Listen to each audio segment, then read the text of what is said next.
What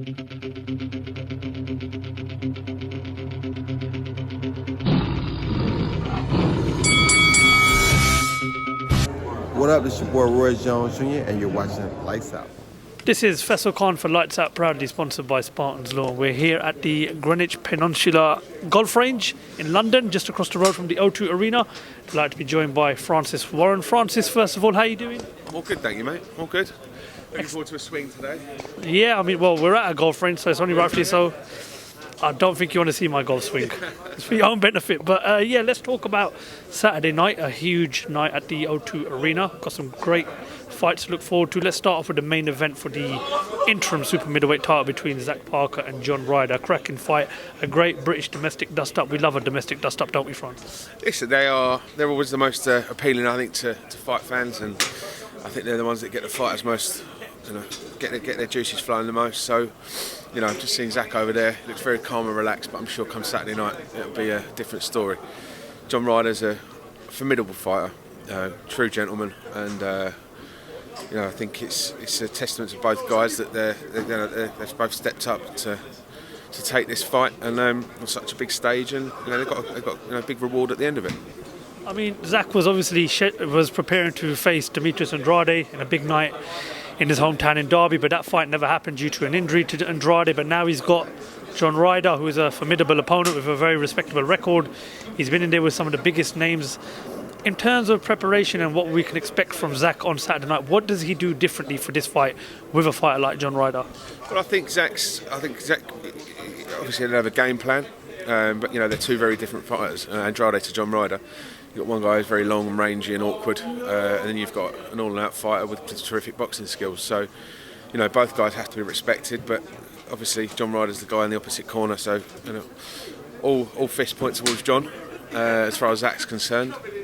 And I'm sure the prep that's been done with Errol in the gym and the team will be meticulous and obviously just all focused on beating John Ryder on Saturday. Zach's size and strength, I think, will be the telling factor for me. Perhaps the freshness as well. But obviously, John's got the experience. He's been in big fights and come through them, more than come through them. He's always accounted himself fantastically well. You look at the fights against Billy Joe Saunders and Callum Smith, for to name two of them.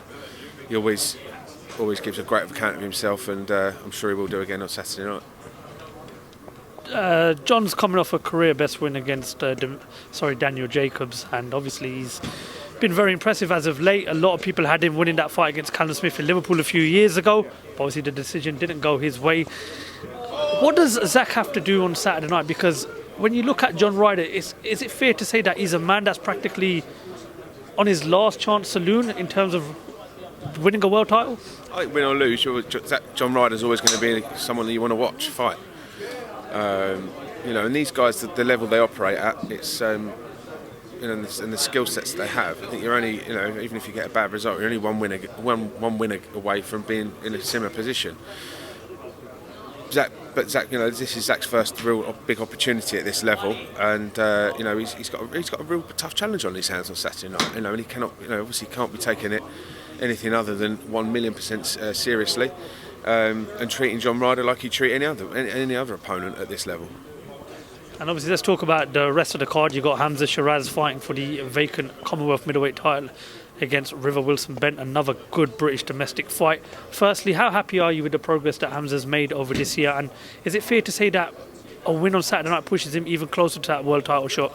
But I think everyone gets a bit. Obviously, I think Hamza could probably, he could cope with the world title fight against the majority of the middleweight champions at the moment.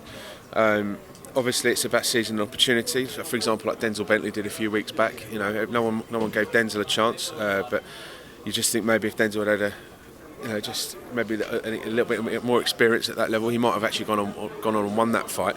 And I think with Hamza, I think perhaps that'll be the thought process. There's no rush. He's a young man. He's only having his second or third fight at middleweight on Saturday night. There's plenty of decent domestic fights to have, to hone his skills at the weight before progressing on to that world level. When we talk about, you just mentioned about Denzel Bentley's fight against Janibek. It was a very good performance by Denzel. He just come up slightly short. I mean, when we look at the Yenabek fight with Bentley, do you think Hamza, obviously if he can come through on Saturday night, actually has what it takes to perhaps get in the ring with Yenabek next and take that world title off him? You'll have to speak to, obviously, Hamza and the team, but my personal opinion, I think, Hamza would give a very good account of himself now versus 12 months' time, where I think he would, with a bit more experience, I think he'd be the favourite going into that. And Dennis Mccann versus Joe Ham for the vacant Commonwealth title. A very good test for Dennis, who's been on a very good path so far whilst fighting under the Queensberry banner. What type of fight do we get with him and Joe Ham? And is it fair to say that this is Dennis's toughest test so far in his career? Definitely Dennis's toughest fight so far.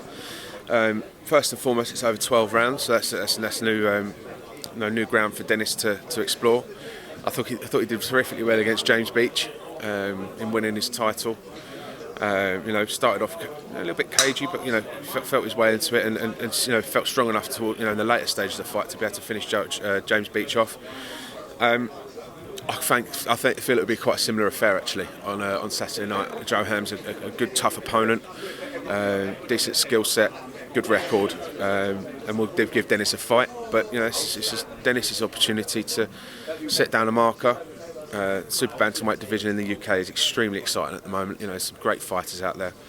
You saw Liam Davies at the weekend. Do a great job on Baluta. We've got Andrew Kane, Brad Foster, Jason Cunningham still thereabouts. So we've got some good fights to be made. But Dennis got this opportunity to shine this weekend, and I think if he can, I think he's got to be focused. He's got to stick to his game plan, and if the stoppage comes, the stoppage comes. But first and foremost, it's got to be a strict and very strict and professional performance on Saturday.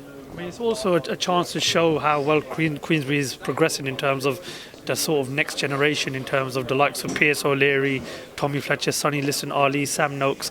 I mean, how happy are you with the progress that the young fighters in your stable are making, and are you confident that we're going to get a big 2023 for the type of names I've just mentioned? Well, I think some of the Pierce O'Leary's taking his first step on his first title on Saturday night, so he's getting on the title train. Sam Noakes has had several championship fights already. 9 fights, 9 wins, 9 knockouts. So we're going for the perfect 10 on Saturday. He takes that step up as well into 12-round territory. Against very durable Calvin McCord, but I think Sam will carry on that knockout streak on Saturday. Regarding the progress they've made, it's down to it's the oldest adage in boxing. It's taking the right fights at the right time. There's no rush. It's not it's a marathon, not a sprint, and all the other cliches that you can come out with. But they're all relevant.